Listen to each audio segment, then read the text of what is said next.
We ought to talk about there are great many things this evening.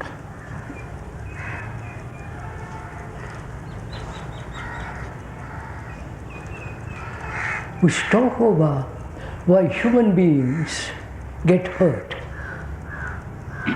Biologically, not biologically, but psychologically.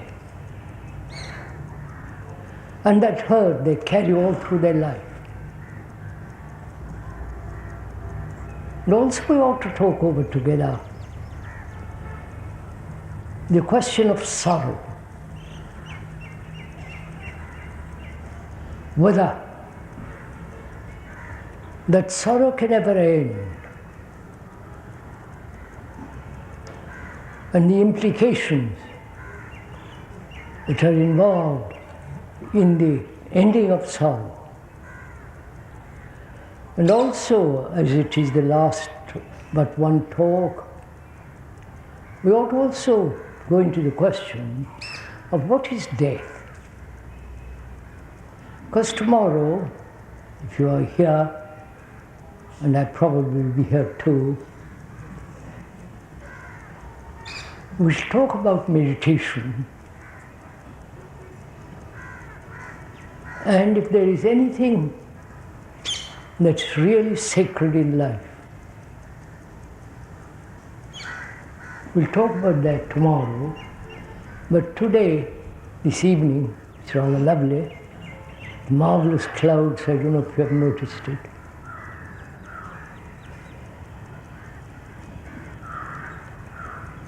We ought to talk over together, as I said, why human beings from their childhood till they die carry this burden, this pain of hurt, psychologically, inwardly. And whether it is possible never to be hurt, to have a brain that has never known hurt.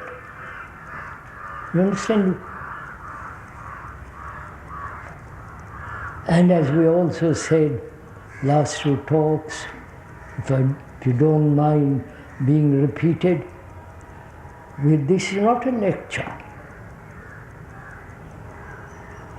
This is not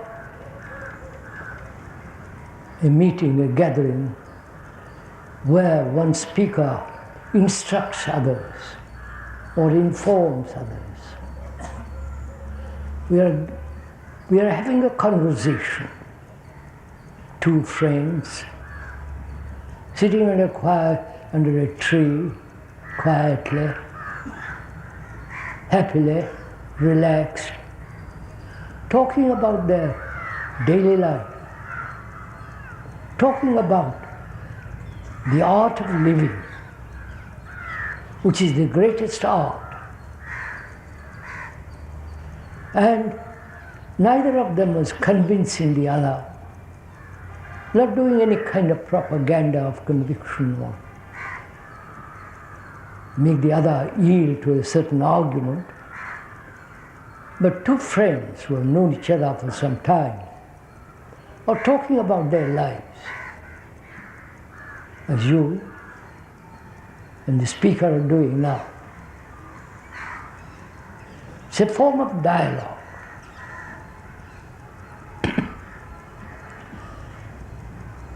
It's a very complex question, the word dialogue, conversation between two people. I pose you a question, put you a question, and you reply to that question. And to that reply, the speaker challenged that question, that reply. So, this process of two people talking together,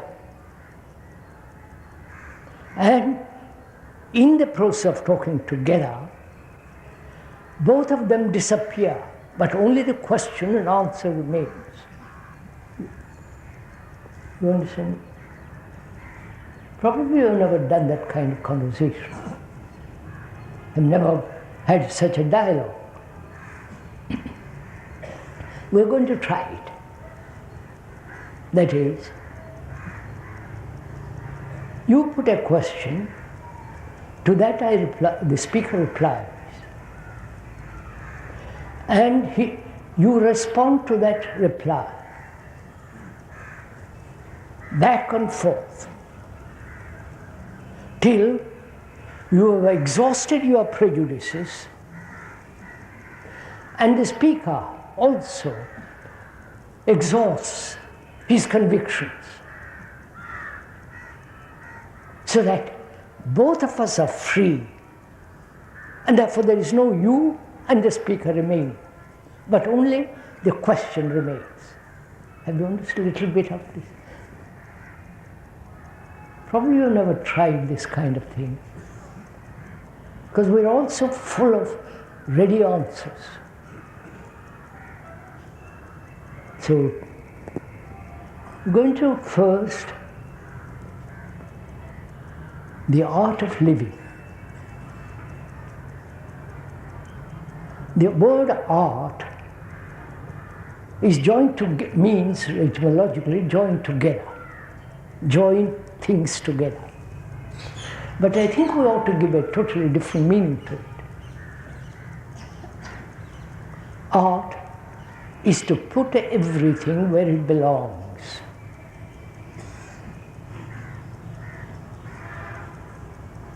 To put things in the right place. So there is the art of listening, there is the art of learning, there is the art of perception. We're going to go into that briefly. The art of listening, not merely hearing words. The hearing of the words is quite a different process than the art of listening. The art of listening implies you are actually listening, not interpreting, not agreeing, not putting up resistance, but listening to what another has to say. So that you are not the translator of what is being said. You don't project your own conclusions, prejudices, opinions, judgments. You are actually listening. And that requires certain attention. And in that attention, you, as the listener, disappear. You're just listening. If you're listening to those crows and to those birds, you're listening. You don't say that's a noise of the crow calling. You just listen. And when we do so listen so attentively, there is neither agreement or non-agreement. You are just in a state of attention. Not only to what the speaker is saying, but also listen to your wife and husband, which is much more difficult. Because you've got used to each other. But fortunately, you don't know the speaker, the speaker doesn't know you. So we can both listen without any prejudices, and which implies great sensitivity.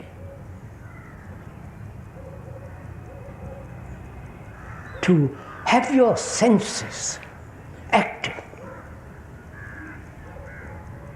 so that you are listening so completely. And if one listens so attentively, there is a certain miracle taking place.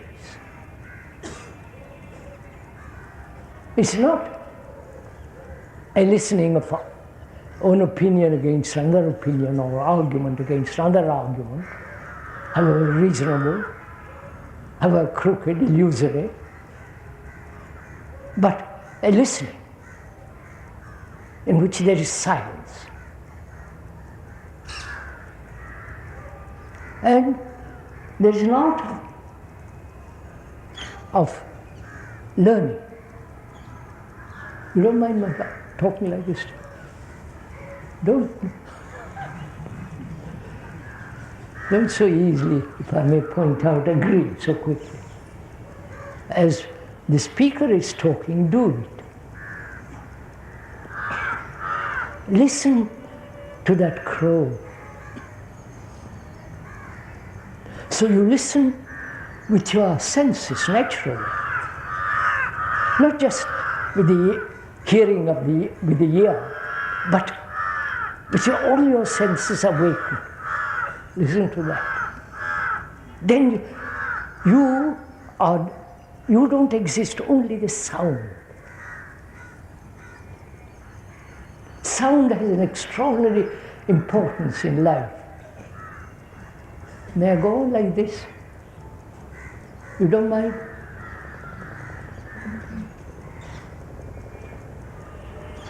The sound of the sea, the sound of the voice of your wife or husband, the sound among the leaves, sound of the waves, the sound of a tree which is very still. The sound has extraordinary importance. And the art of learning is not the accumulation of memory.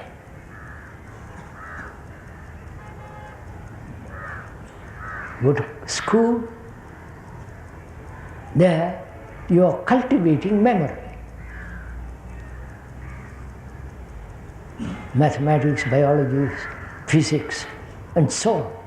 You are being informed, your brain is gathering information, storing knowledge about mathematics or geography, history, whatever you like. And that knowledge remains stored in the brain to be used skillfully or not skillfully in earning a livelihood. So knowledge is static. You can add to it, you can take away from it, but the core of it is static. Right? It's not dynamic. That which is dynamic cannot be added or taken away. It is inherently it's dynamic, but knowledge is not. Knowledge is mere accumulation of information, of the result of many experiences stored. That which is kept is not dynamic. That which is moving, like a river, that is dynamic. So there is an art of learning. That is, to put everything in its right place. One has to learn mathematics, or if you want to be an engineer, flyer, or a physicist, you must accumulate knowledge, that's necessary. But he is adding to already what he knows. So knowledge gradually becomes static, whereas the act of learning, you're moving, never remaining or holding in the same place. I wonder if am I conveying something?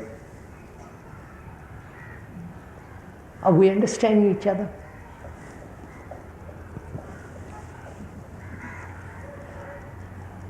Do work with me, please, will you? We are working together. You're not just listening to the speaker. You and the speaker are working together, learning together. Not learning, accumulating what the speaker has said and going home and say, this is what he said. That's not learning. Learning is the application now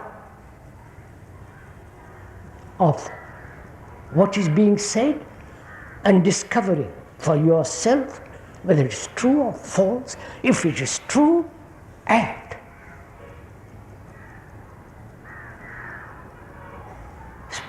In the world, theory and action or life has nothing to do with each other. In this country especially, you're full of theories, full of probabilities, possibilities. And say one thing, do another. You know the game you play. So, learning is something that is whole, not fragmented as knowledge is. I wonder if you understand knowledge. It's a movement as a river with tremendous volume moving. Learning. That's the art of learning. Then there is the art of perception. Perception is different from seeing. Perception is not of time, but the seeing and the translating what has been seen into action involves a certain period of time, right? I see what I should do and I will do it. The seeing and the doing, there is a gap of interval which is time, right? That's simple, right? I'm not saying, the speaker not saying something mysterious, this is what is happening. You see something that should be done and you think about it. You argue, pro, whether it's convenient, not convenient, it's profitable, not profitable, and so on. All that implies an interval of time before action, right? Whereas perception is seeing and the doing. So that there is no interval between action and perception. I perceive that I should not be a Hindu, because one of the reasons for being a Hindu is for security purposes, and also it's one of the causes of war, nationalism, tribalism is one of the causes of war.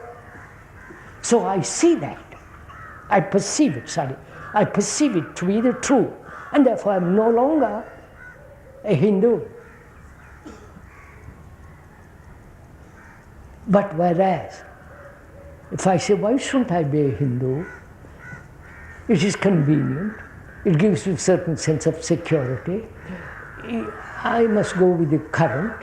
I'm rather too weak to stand by myself, and so on, so on, so on. In those arguments and escapes, you still remain at the end of it a Hindu. Whereas if you see the danger of being a Muslim, Hindu, Buddhist, whatever, Christian, and so on, seeing the danger of it, you act instantly. Right? You act instantly when you see a cobra. If a cobra was amongst you now,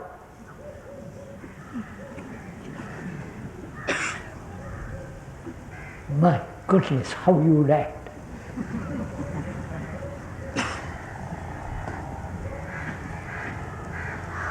So, see what is implied in perceiving, which requires attention, care, watch things to find out.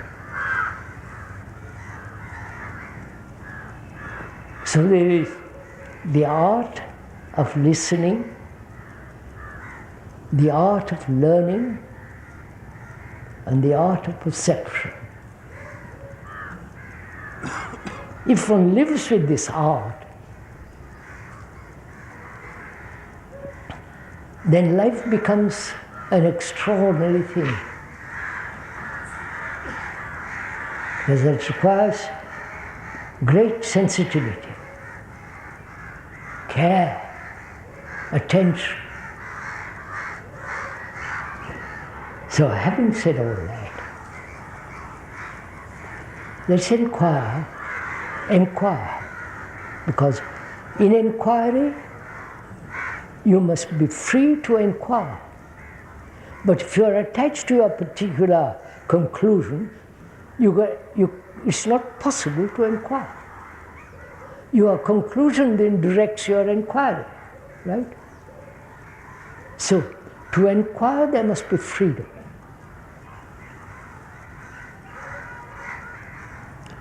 We're going to inquire together why human beings throughout the world get hurt, psychologically, get wounded, carry this burden of pain all their life. And when their brain is hurt, it becomes neurotic, psychopathic, lives in all kinds of illusions, superstitions.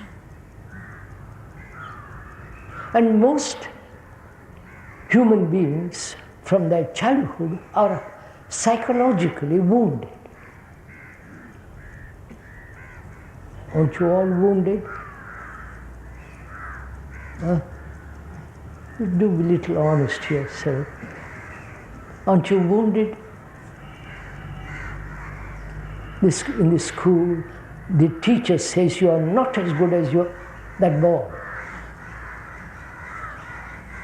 That hurts you, doesn't it? And the mother and the father says you're not good as your elder brother. You awaken jealousy, competition, hurt. Right? And those who are hurt deeply, psychologically, inwardly, all their life they are feared not to be hurt anymore.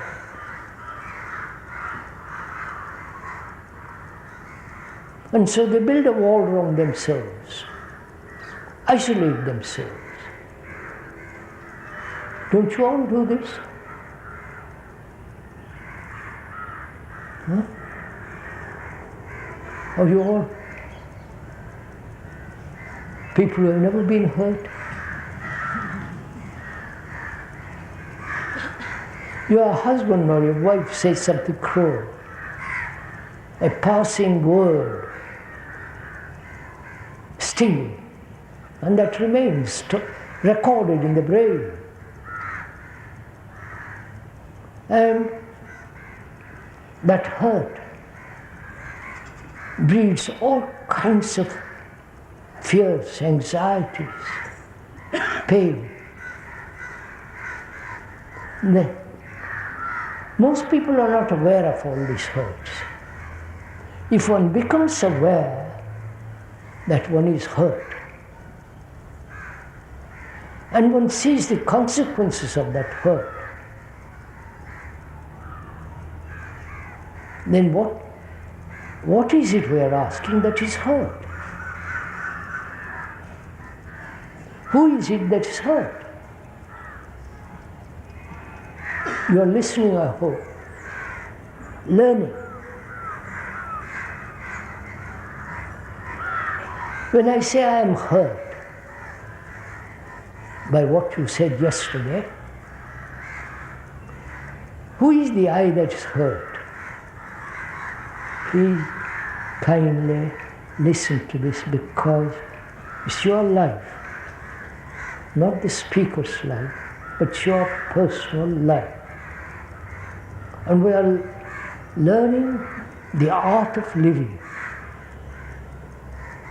in which human beings are not hurt at all. So that they have a brain that is, which has known no hurt at all. Therefore, no resistance, or you understand the consequences of not being hurt.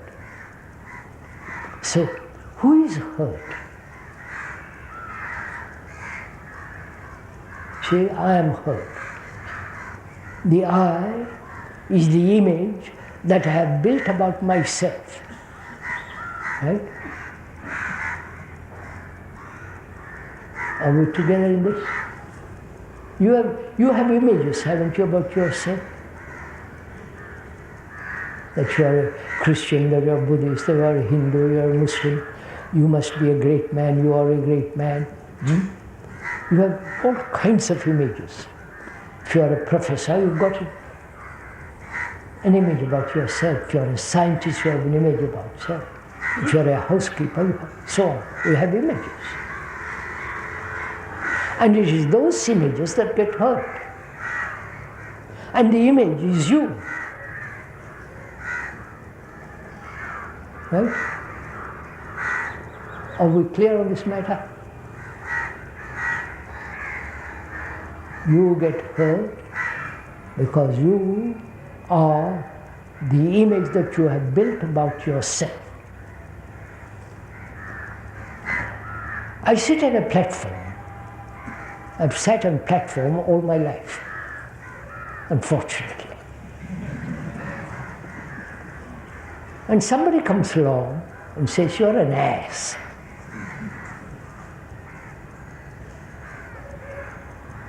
And you think you're a great man. You've got a reputation. You're not a silly old man. If I have an image about myself as a great man, that image is going to get hurt. Right? And I say I am hurt. So is it possible, please listen to me, is it possible not to create images at all?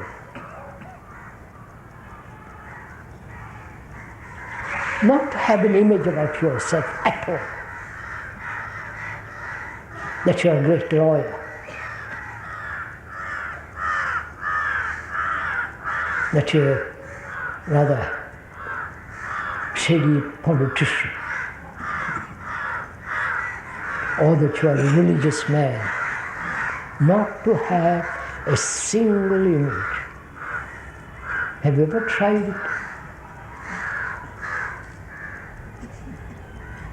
Because the brain creates, thought creates these images, because in those images there is security.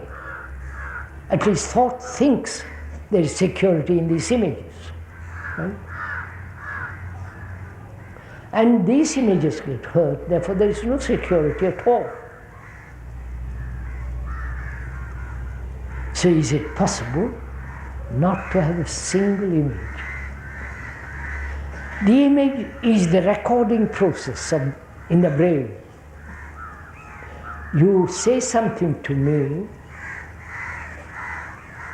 which is pleasant, it's recorded. And when you say something very friendly, you become my friend. Recorded. But if you say something not pleasant, you are my enemy. Right? That's recorded. So the recording process goes on all the time in the brain.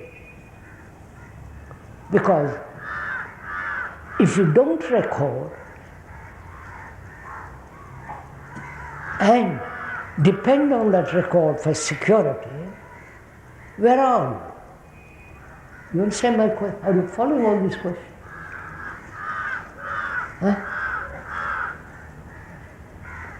If you have no image, where are you? You have nothing, right? You're absolutely nothing. And because of that fear of being nothing, you create images. Because all of us want to be something. And so we create images, hoping in that those images there's security, and one finds in those images get hurt, and therefore security is gone. Now, you have listened to this. Listen. And in the listening, you are becoming sensitive to the fact. And you see the truth of it, not the description of it, not the explanation of it, but you see the fact that you are hurt, and you are hurt because you have the image about yourself, and as long as you have image, it must inevitably get hurt. If you listen to this carefully, attentively, there will be no building of an image at all, because you see the truth of it. It's up to you.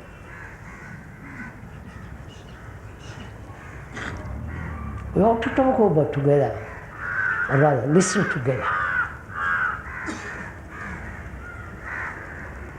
into whether it's possible in life, living in the modern world, with all the extraordinary things that are going on, and all the brutality, the violence, the beastliness of things that we are all doing, is it possible to end sorrow? Mankind has suffered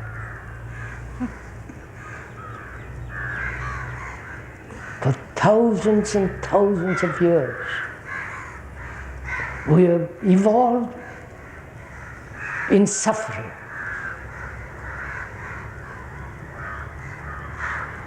We have had wars for the last 5,000 to 6,000 years historically.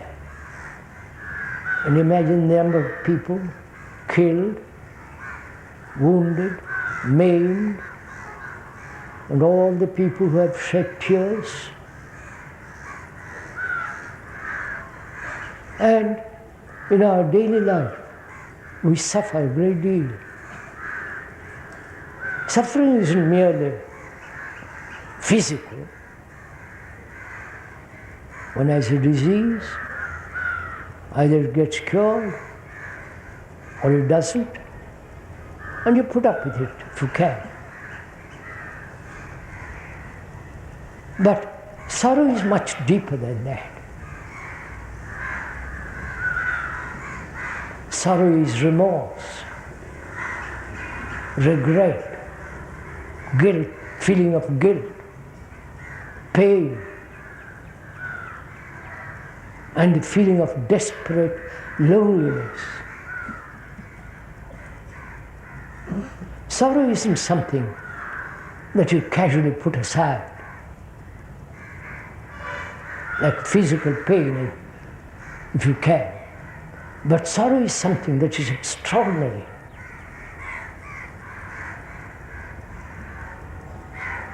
So we are together going to investigate it. It is not the speaker is going to investigate it and you just listen to it, but together, so that both of us understand the depth, the extraordinary vitality of sorrow, the shock of sorrow, the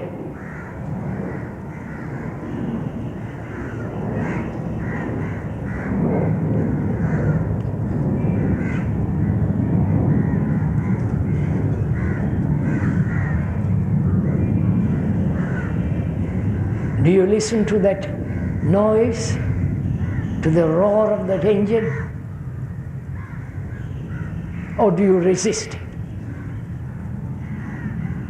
if you listen to the roar of that engine, you will also listen carefully to the speaker.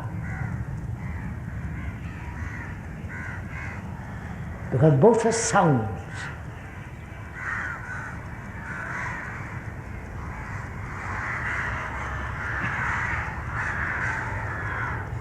So sorrow is a very, very complex affair.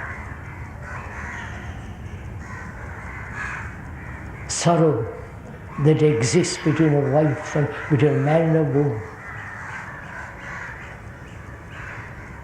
Though they may be married and so on, there is certain intimidation, certain fears. Where there is possession, there must be fear. If the wife possesses her husband, and the husband possesses the wife, or the woman and the man, in that possession there is fear and sorrow. Sorrow isn't just a passing, intermittent shadow on life,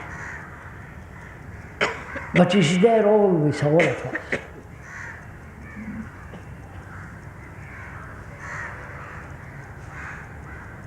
And that is that sorrow, the pain, the loneliness. Please, you are not listening to me taking notes on a pad or in your mind, in your brain. We are examining together. So you are entirely involved in it. Because we are talking about your sorrow, not my sorrow.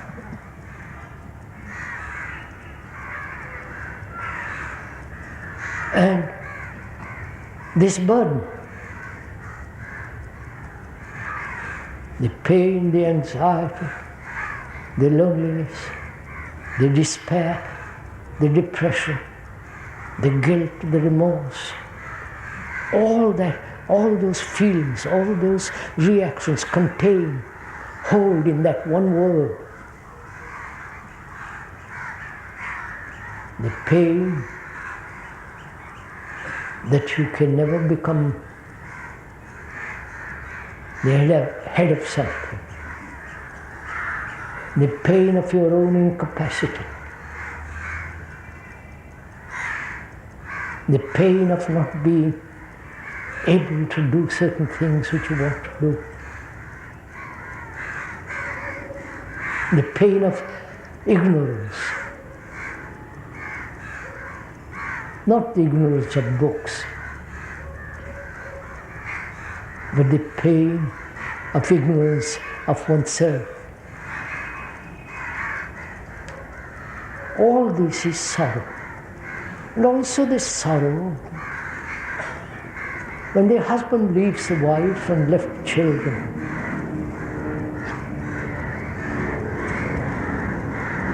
The sorrow of divorce.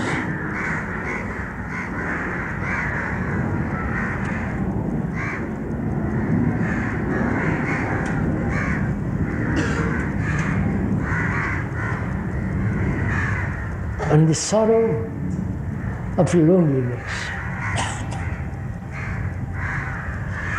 Do you know loneliness? Or is that strange reaction? We all know what loneliness is. You may be head of some institution, or you may have great many friends. And when you are walking by yourself on the beach or in the wood, you suddenly feel utterly unrelated to anything, alone, solitude, loneliness. All this is contained in that word sorrow. The pain, the grief, the tears, and the laughter too.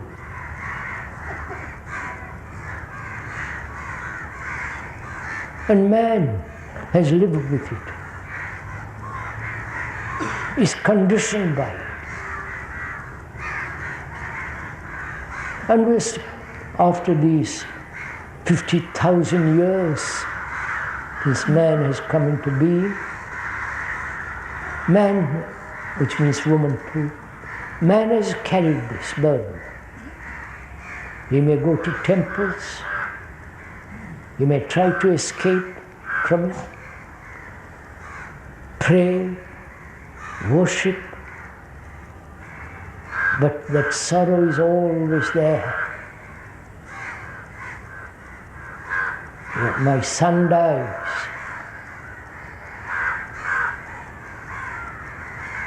And I shed tears for the rest of my life. The wife who has left me, or the husband whom I loved, if love, you know what love means. And that is enormous pain. So we're asking, not casually, not merely verbally, but we're asking that question out of our heart.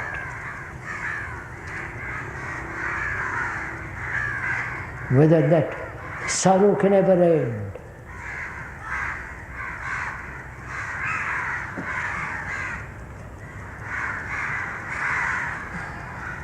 It can end completely. Sorrow, when the ending of sorrow, there is passion. That very word sorrow contains that word passion. Where there is sorrow, there cannot be passion. Where there is sorrow, there cannot be love. Where there is sorrow, there is cunning evasion, escape. With the ending of sorrow, there is passion. And that passion is love. Where there is suffering, you cannot love another. You may pity another. That sorrow is self-pity, self-concern. But the ending of it. Then you will ask, naturally, how is it to end? That's a wrong question. But then you are asking, the word how means show me a method, show me a practice, show me what to do. But if we are investigating together, learning together about the whole phenomenon of sorrow,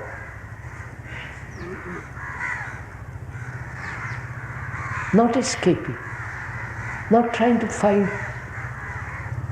comfort. When that thing happens, sorrow of friend whom you have been very friendly with dies with cancer.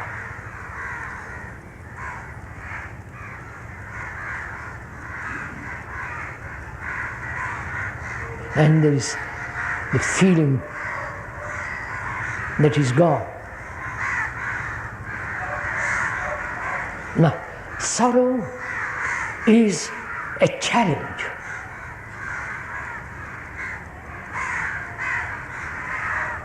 And it is a shock, both biologically and psychologically. My son is gone. It's a shock.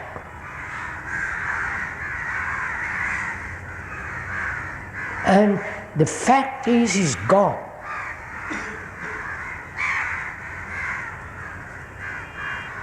And to hold that sorrow in your hands as you will hold a beautiful flower. So that the whole depth and significance and the strength and the beauty of that, by holding it, not escaping from it, then you will see out of that, holding in your hand as it were the whole movement, the reaction, and you will see that sorrow becomes something totally different. And then there is love. Then there is compassion. And love and compassion have their own intelligence. Not the intelligence of cunning thought. Not the intelligence of human beings who can put machinery together to go to the moon. But intelligence is something entirely different. It's outside of the brain, because love is not in the brain. Love is not thought. And so on, we'll talk about it. And also, we ought to talk over together death. Some of us are getting old, aren't we? Including the speaker. And there are a lot of young people here. Death is common to all of us. The old, the young, the about to be born. At the end of our journey, that is there. You can't avoid it. That's one definite fact.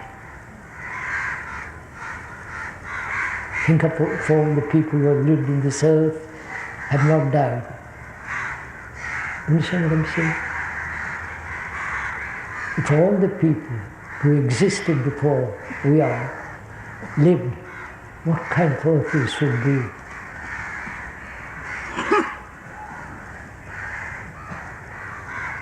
It's a very complex question. Are you interested in it? Or you say, please don't talk morbid subject. You, my friend, and I, the speaker, are going to die. Someday. Through accident, through disease, through wearing the organism out.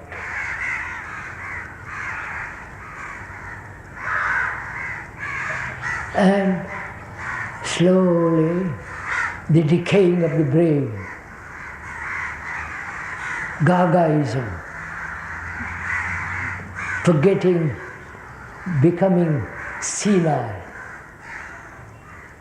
We are using the word senile scientifically, not as an insult.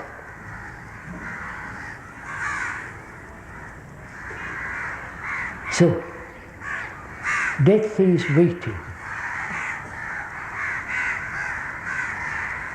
And why is it that all human beings are frightened of it? Please, this is a conversation between you and me and the speaker. Well, aren't you frightened? Scared? If you are honest, and if you say, look, we're all getting old, terrible war may happen, nuclear war, when if there is such thing, one hopes there will be no such thing. The earth might cease to exist as it is known. The scientists have written about it. If there is a nuclear war, that's the end of the earth. No demonstrations, nothing is going. If the politicians have their way, and if you're all nationalists, tribalists, broken up, you're helping that war to come into being. You are responsible for it. Don't escape from that fact. As long as you are a nationalist, belong to different religions, you are inviting this war. So, death is a great phenomenon, like birth. So one asks, why have we living have put death far from us? Right? You're asking that question. We are living, acting, if you call acting, going to the office every day, struggling, fighting, angry, bitter, cynical.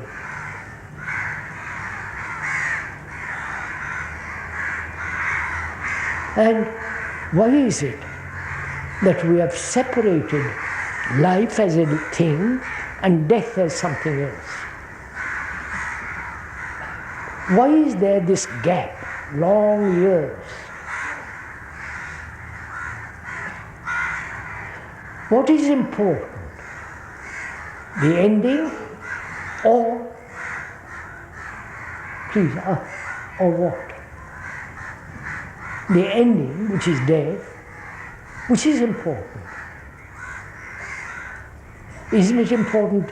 The living is more important than dying, isn't it? No?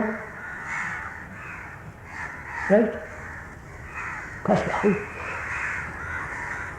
you don't seem to react to anything.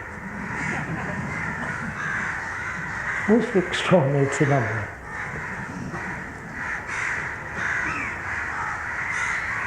We're asking seriously, not flippantly, not cynically, or just for argument,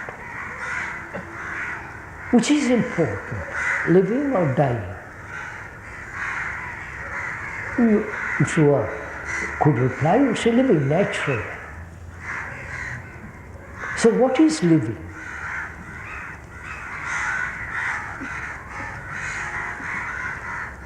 What is your living? What's your life? Don't go off to say what is living, make a theory of it, speculate and quote somebody or other. What's your life? That's what you call living.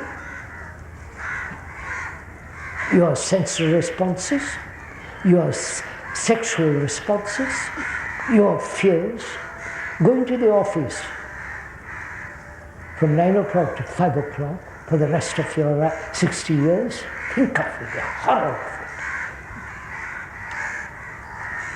it. And you say, yes, that's my responsibility because I've got children, wife, uncle and aunt, I'm a support. You know, what you all say. Struggle, pain, sorrow, pleasure, laughter occasionally, joy occasionally, concern with yourself. Right? Accumulating knowledge, nothing new, nothing fresh, alive. This is your life. And to you that's far more important than dying. Face it, sirs, look at it. So, death comes to you, to us, to every living thing. Even these marvelous trees, it'll die someday. There's in California a tree, sequoia, which is over 5,000 years. Marvelous tree. Oh. Full of age, history, and the beauty of it. That also come to an end. We're always beginning and ending, right?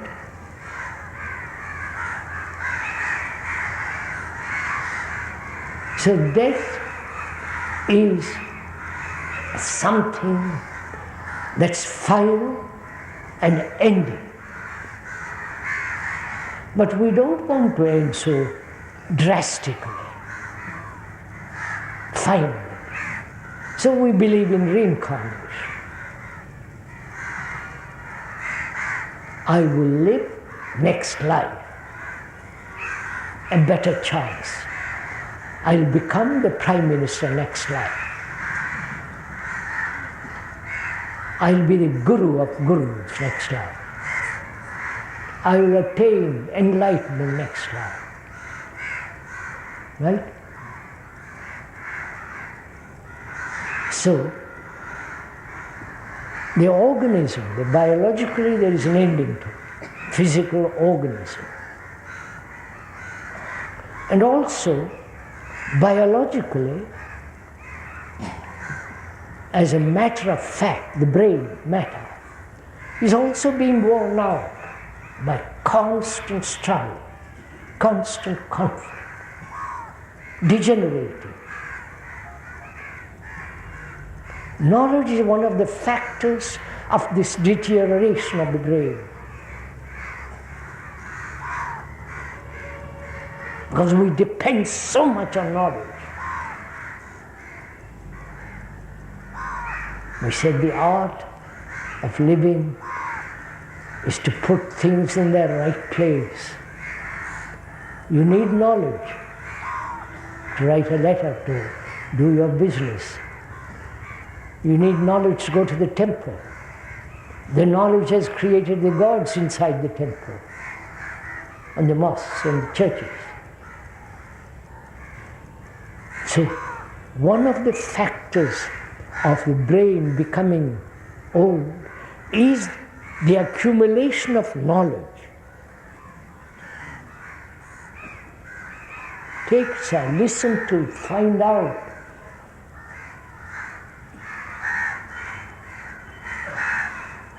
When you say, I know my wife, you've already, what have you done? You have never looked at her. You already created the images about her.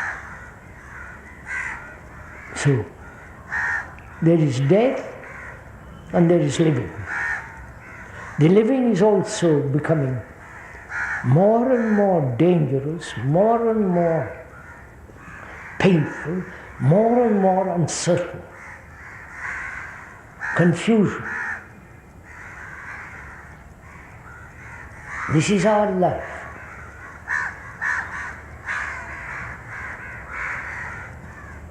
Quarreling, struggling, anxious, sorrow, pain, remorse, guilt, and so on. This is what we call living.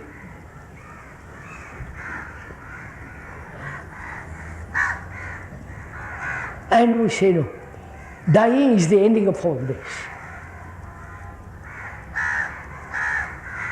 And we say, there is in me something permanent that will go on. Next life. But you never examine what is the me, what is the self. Actually, if you examine it, explore it, question it, doubt it, not accept the old tradition, what are you? Actually. Face it, sir, don't be nervous. You are your name, your body, your knowledge, your job, your anxiety, your pain, you're all that. You are the words, the picture, the images. And these words, the accumulation, this bundle, you want to carry on next life.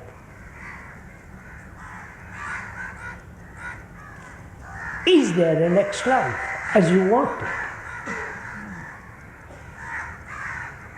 Or is there no death at all?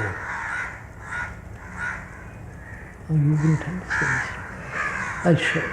We'll talk about it. To live with death. Not commit suicide, I'm not talking about silly stuff. To live with death. Death means the ending. You can't take your money with you. You can't take your family with you. You can't take all your wealth with you. Your house, your property, your knowledge. Death is coming and wipes away all that because your brain, because it has not enough oxygen, withers. So, is it possible, please listen to this, is it possible to live always ending? That is, you are attached. You are attached to your wife. You are attached to your money. You are attached to your ideas, conclusions, your ideals. You are terribly attached. And death comes along and says, wipe out all that, my friend. You are dead. You have to wipe all that out, unless you believe in next life. If you believe actually next life, you have to live correctly now. Right? Right, sir? Because you're going to pay for it next life if you don't do it properly now. But you don't believe in reincarnation, actually. Just a lovely conceptual idea. But if you really believe in it, you will be living a life of tremendous integrity.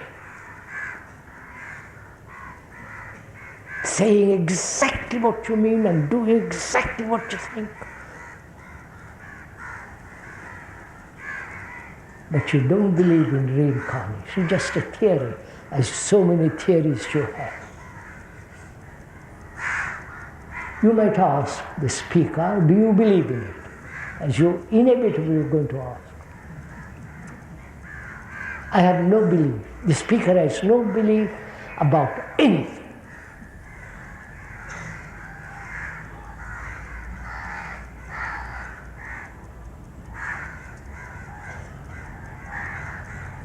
Because where there is no fear, where there is no sorrow, there is something totally different. And that has no death.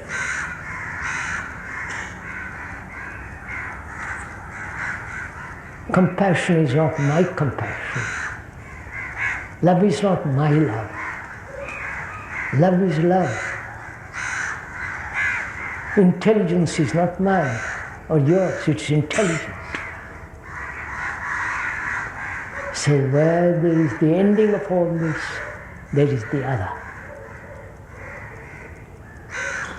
So, you are attached, not to your bank account, don't end that. You are attached to your wife. Can you tell her or him, I am no longer attached to you? What would happen if you told her or him this? Do it, sir, find out. What would happen? both of you would get terribly angry or terribly jealous, or you are attached to somebody else.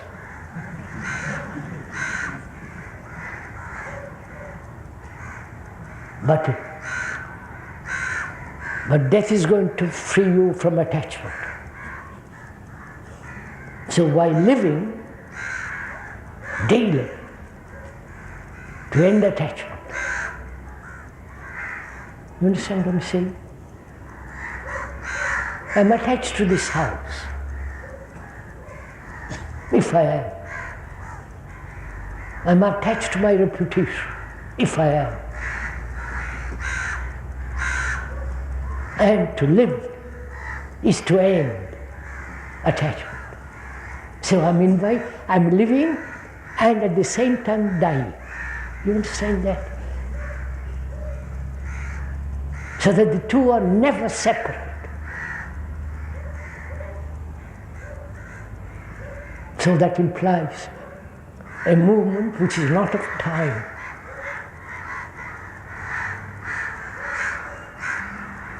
Love is not of time.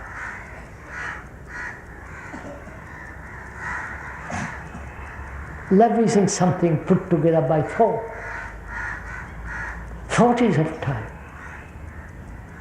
Love is not in the brain. Love is something outside of the brain.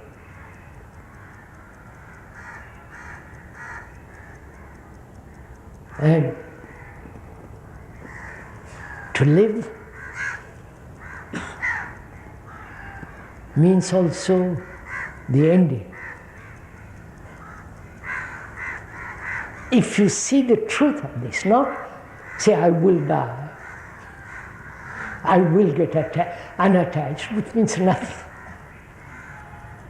But if you see the truth of it, the depth of it, the beauty of it, the strength of it,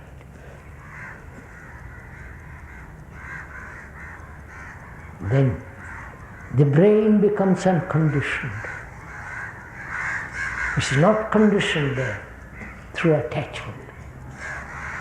It's conditioned as it is, as your brain is conditioned to be a Hindu, to be a Muslim, to be a Christian, and so on. Your brain is conditioned. A conditioned brain cannot possibly know what love is. It may have sympathy, it may have pity, it may have various expressions of communication of affection. Love is not sentiment, love is not emotion. It is as strong as death.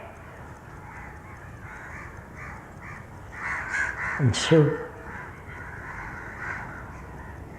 to live at the highest level, which is freedom,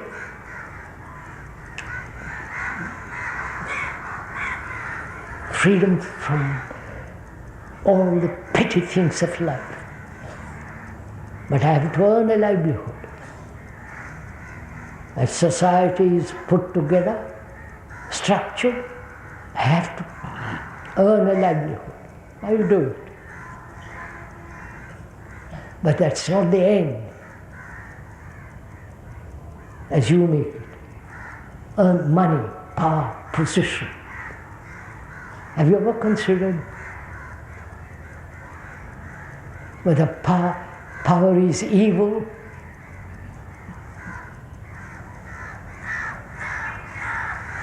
Power of the politicians, power over your children, over your wife and husband. Power, in any form. The temples have power over you. So the temples are evil.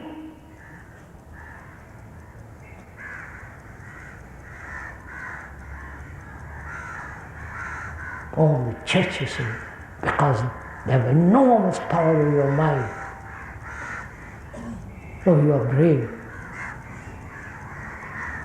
It's like a dictator. like those totalitarian states where you're not allowed to think and act and be free human being.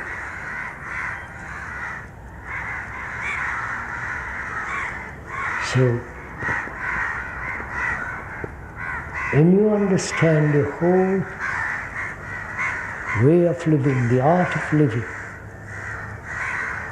actually daily the art of living, not the theory of living, not the speculation, not the theories and all that, but the actual living of your daily life. To be not to be hurt, to end all sorrow, and to understand and live with death. Then life is something of an extraordinary thing that you can never imagine or think of. Life then is something eternal, which has no time, no beginning and no end.